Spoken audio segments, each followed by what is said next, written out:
Hello friends, welcome to the lecture series on botany. Today our topic is Polysiphonia, its important features and life history. First, let's have a look on its taxonomic position. It belongs to division Rhodophyta, class Rhodophyceae, subclass Floridae, order Ceramales, family Rhodomelaceae, and the genus is Polysiphonia. Now the important features. Occurrence.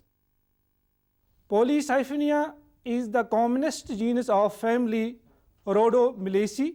It is exclusively marine and occurs both in tropical and temperate seas. It grows as dense tufts in the still waters. Most of its species occur in the littoral zone of tidal marshes, brackish estuaries, and tide pools. In India, Polysiphonia shows common distribution along the west coast. Common species found in India are Polysiphonia variegata, Polysiphonia platycarpa, Polysiphonia elongata, and Polysiphonia ferruacea. Most of its species grow as epiphyte on the members of Fucaceae and other large marine algae. Organization of thallus. The thallus of Polysiphonia is filamentous and is brownish to purplish red in color. The thallus is attached to the substratum in water by a holdfast. Many species of Polysiphonia form thick tufts or dense bushes on the substratum. The filamentous thallus in most of the species is of heterotrichous form, consisting of two kinds of filaments. Number one, basal prostrate filaments, and number two is upright or vertical filaments, basal prostrate filaments, which creeps and anchors over the substratum by means of thick-walled, elongated, unicellular rhizoids arising from the peripheral cells facing the substratum. The prostrate filaments lack trichoblasts and function as a means of perennation. Now upright or vertical filaments, these arise from the prostrate filaments and are laterally or dichotomously branched. The upright system consists of main axis and the branches of unlimited and limited growth. However, there are some species such as Polysiphonia elongata and Polysiphonia violacea which lack prostrate system. Their thallus simply consists of an upright axis anchored to the substratum by means of non-septate rhizoids arising from the lower peripheral cells of the erect axis. Now, structure of the thallus. The upright portion of the thallus is composed of branched filaments which branch and rebranch several times, giving the thallus a feathery appearance. The branching is usually lateral and the branches are of two types, long and short.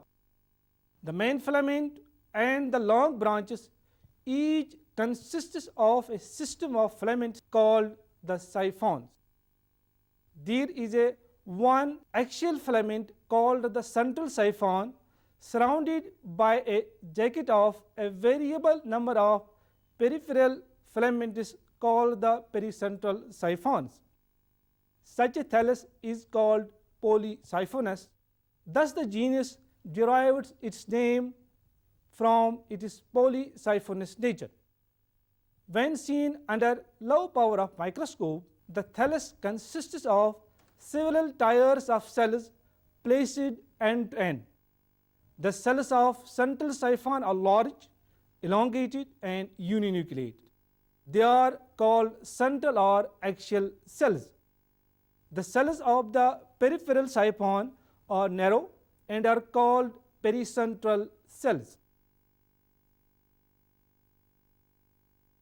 The cell walls are gelatinous in character, and thus the whole filament is externally covered by a common firm gelatinous investment, usually infested with diatoms and minute epiphytic filaments. The apical region of the thallus consists only of the central siphon. Now, cell structure. Cells are elongated, cylindrical, consisting of the cell wall enclosing the protoplast. The cell wall is differentiated into two layers. The outer layer is made up of pectic materials and inner layer of cellulose. Inner to the cell wall is the cell membrane. The cytoplasm forms a lining layer within the cell. This peripheral cytoplasm encloses a central vacuole bound by a tonoplast. Each cell contains a single nucleus, discoid chromatophores, and Floridian starch as a reserve food material. The chromatophores are distributed towards periphery in the cytoplasm due to the presence of large central vacuole. Pyrenids are absent. The photosynthetic pigments located in the chromatophores are chlorophyll A, chlorophyll D, alpha and beta carotene, a few xanthophylls, and biliverdins. Now, growth. The thallus of Polysiphonia grows by means of a dome-shaped apical cell, which is situated at the extreme tip of the naked part of the central siphon.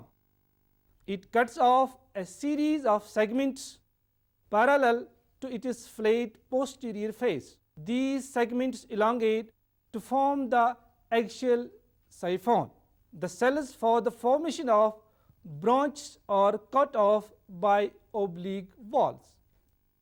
The pericentral cells are cut off by the vertical division of the central cell, which is situated some distance below the apical cell. Now, branching. The thallus of Polysiphonia is much branched.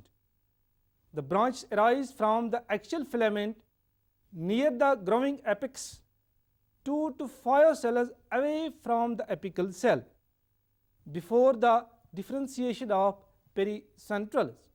Polysiphonia has monopodial branching, which means that the primary axis remains the main line of growth throughout the life of the alga, with secondary branches forming off from the main axis.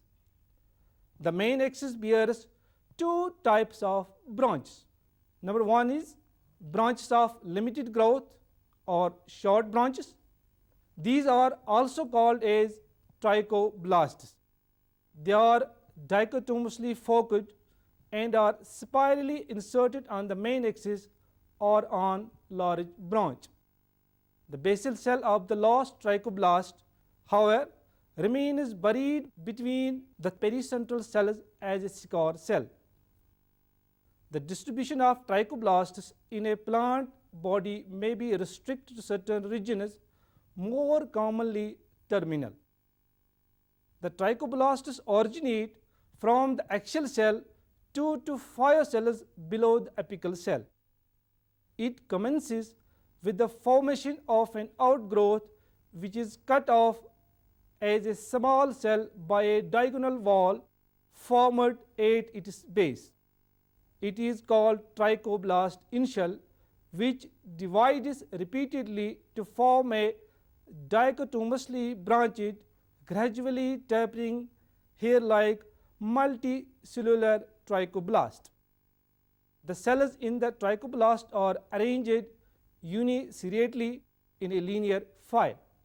The component cells in a trichoblast are uninucleate, colorless, and contain leucoplasts. Another type of branches found in Polysiphonia are called long branches or branches of unlimited growth. They are polysiphonous and may bear trichoblastes arranged in a linear manner.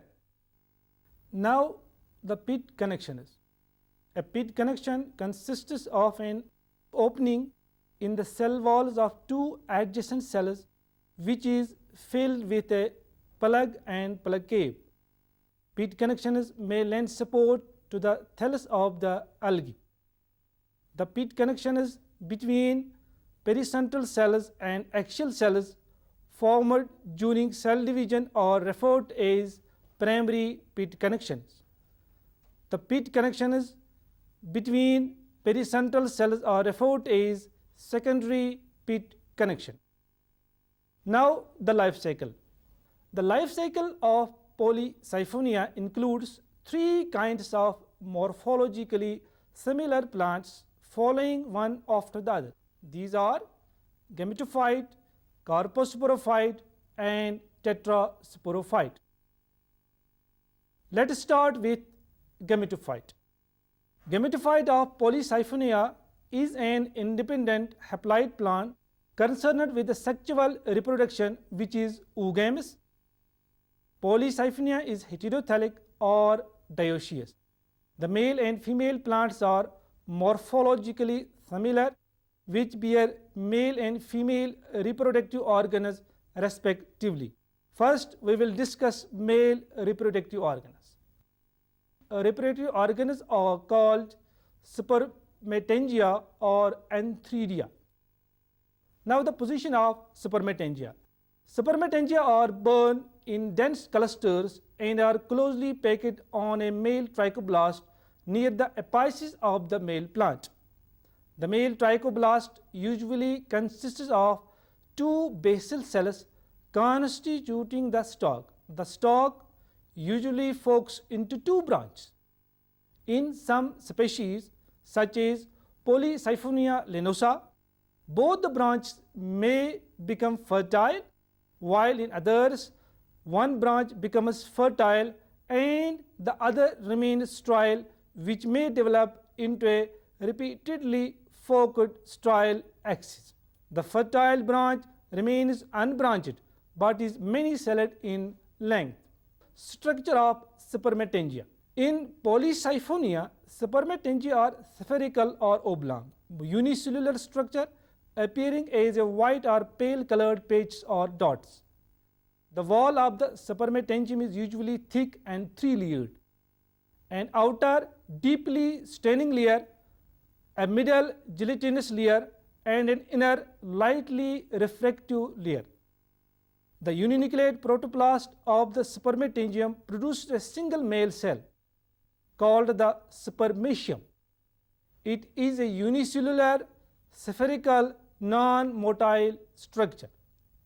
The spermatium is liberated through a narrow apical slit in the elastic spermatangial wall. The liberated spermatia are colorless and are numerous. They cover the central filament. Development of spermatangium. Except two lowermost cells, all the cells of the male trichoblast cut off variable number of encircling pericentral cells, each of which cuts off one or more spermatangial mother cell on its outer face. Spermatangial mother cells are arranged in the form of a compact layer. Depending upon the species, each spermatangial mother cell divides to form 2 to 4 spermatangia. Thus, a compact cone-shaped cluster of new spermatangia are formed. Now, the female reproductive organs. The female reproductive organs are called carpogonia and are formed on a separate female plant. Position and structure of carpogonia.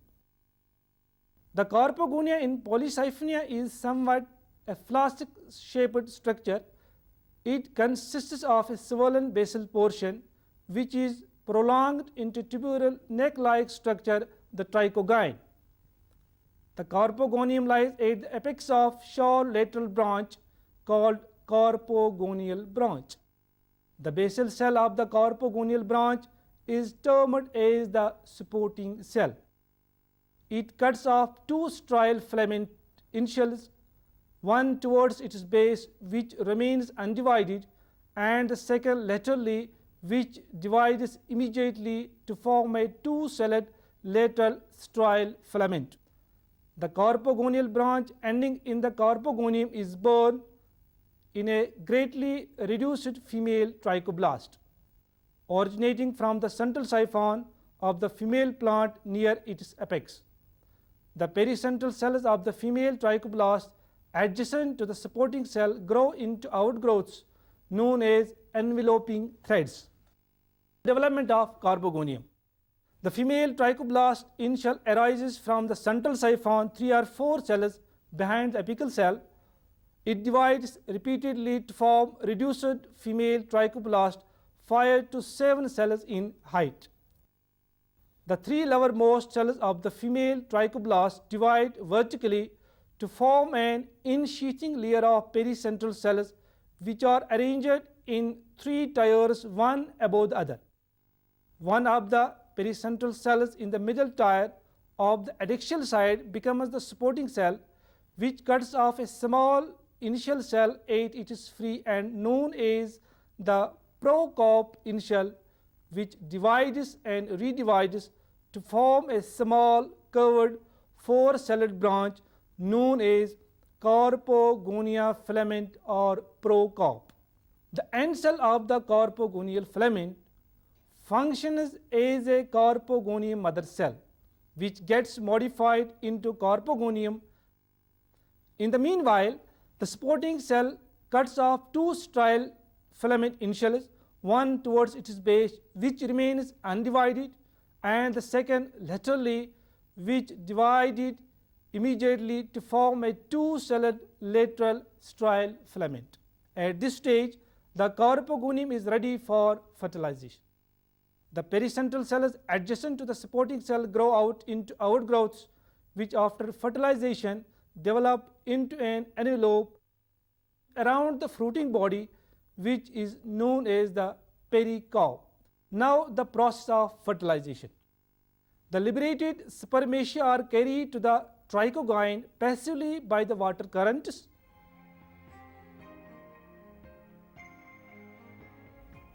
When they come close to the corpogonium, one of them adheres to the trichogyne. The wall dissolves at the place of contact, and the contents of spermatium along with male nucleus moves down into the corpogonial base.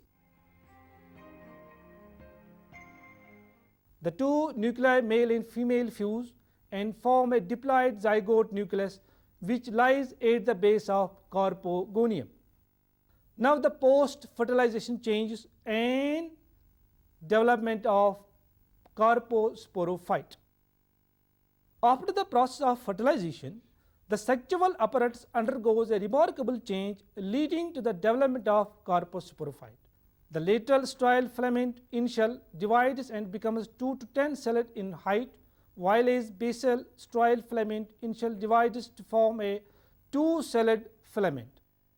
The strial filaments are nutritive in function. At the same time, the supporting cell produces an auxiliary cell at its upper side. It contains haploid nucleus. Soon, auxiliary cell makes its connection with the base of the corpogonium through a tubular connection known as ooblast. The zygote nucleus divides mitotically into 2 daughter nuclei, of which one goes into the lateral outgrowth arising from the auxiliary cell. Soon this lateral outgrowth becomes constricted due to the development of a septum and is known as gonimoblast initial or gonimoblast mother cell. The process is repeated and thus several gonimoblast initials are produced.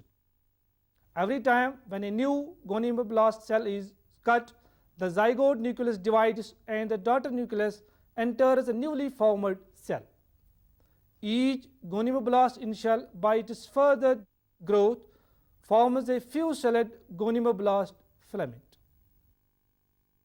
The terminal cell of gonimoblast filament elongates into a pear-shaped structure called carposporangium.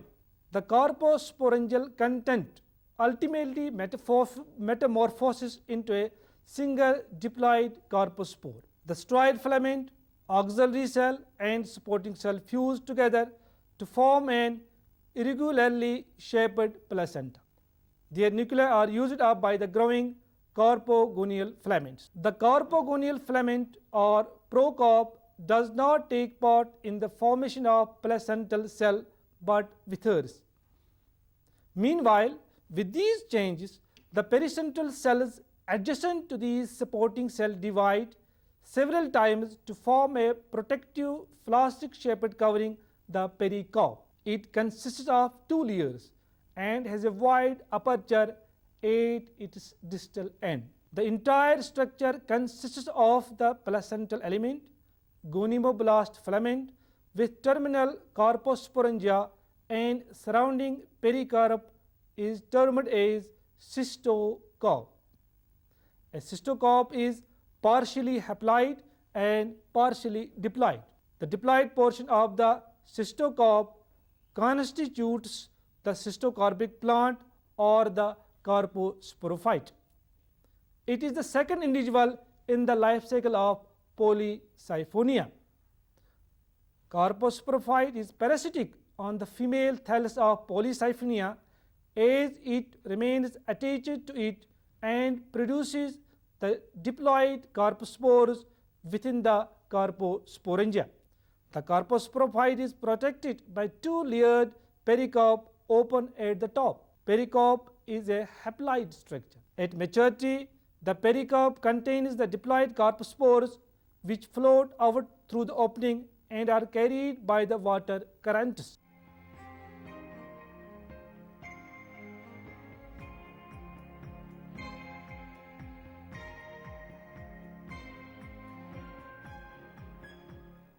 Now the germination of carpospores.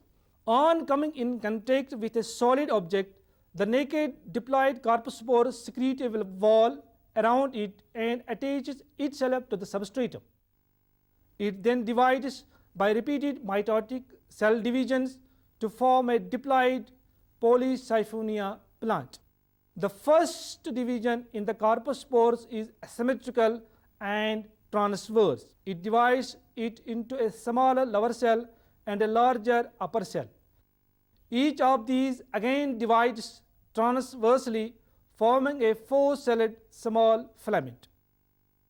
The basal cell of the filament is called the rhizoidal cell. It is elongated and expanded into a disc at its distal end. The end cell of the filament is more or less dome-shaped and functions as apical cell. It cuts off segments parallel to its flayed posterior face. These segments elongate and become the axial cell constituting the central siphon. The lower axial cells divide by vertical walls to cut off the pericentral cells. In this way, an independent sporophytic plant called tetrasporophyte of Polysiphonia is formed. It is third individual in the life cycle of Polysiphonia. Now the tetrasporophyte. Tetrasporophyte of Polysiphonia is a free-living individual. It consists of central siphon encircled by the pericentral siphons. The thallus is laterally branched and the branches arise from the apical region of the central filament. The tetrasporophyte is diploid and produces haploid tetraspores within sac-like structure called tetrasporangia. It develops from the pericentral cells in the apical region of the polysiphonous branch. The fertile branches bearing tetrasporangia become swollen and twisted. Now the development of tetrasporangium. The fertile pericentral cell is smaller in size than the other cells in the same tier. It divides by a vertical wall into 2 halves, outer and inner. The inner half of the fertile pericentral functions as sporangial mother cell. It divides by a transverse wall into a lower stalk cell, upper tetrasporangium cell. Tetrasporangium cell increases considerably in size and has a diploid nucleus. The diploid nucleus of the tetrasporangium divides by meiosis to form 4 haploid daughter nuclei which are arranged in a tetrahedral manner. This is followed by the cleavage of the cytoplasm of the tetrasporangium from the periphery towards the center. The resultant 4 uninucleate meiospores are called the tetraspores. Each haploid tetraspore contains 20 chromosomes. The tetraspores are liberated by the rupture of the tetrasporangial wall. Now the germination of tetraspores. On its liberation, each tetraspore germinates to form gametophytic plant of the Polysiphonia. Their germination is similar to that of a carpospores.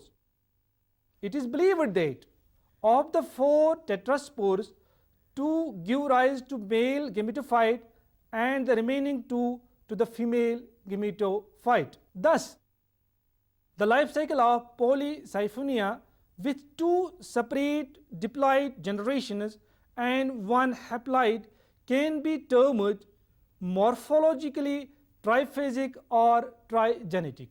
Cytologically, however, it is diplobiontic because it is characterized by 2 kinds of individuals, haploid and diploid.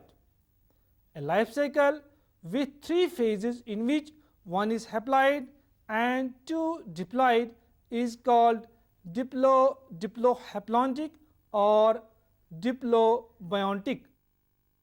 So friends, I hope that you might have understood important features and life history of Polysiphonia. See you with a new topic. Till then, goodbye.